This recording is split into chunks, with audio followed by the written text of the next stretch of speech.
dari kelas 10.1. Saya akan membacakan teks dongeng bahasa Sunda. Kuku si kura-kura jeung sisi sisiput. Cerita persahabatan jeung keputusan. Kuku si kura-kura jeung sisi sisiput teh sobat deket, tapi beda pamadegan ngeuna cara ngahontal tujuan. Kuku percaya yen hal paling penting teh terus langkah serta nikmati perjalanan. Sedangkan sisi nganggap yen gencang teh sagalana. Hiji poe maranehna mutuskeun pikeun balapan ka Bukit Pelangi. Sisi ngaluncur gencang di awal, tapi tuluy sare handap tangkal lantaran capek.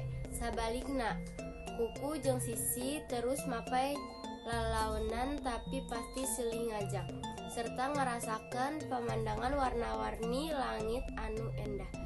Sisi anu geus hedang serta nempo maranehna geus nepi teh asa era, tapi oge kagum. Ti hartina maranehna jadi sobat anu silih dukung serta ti ajar ti silih.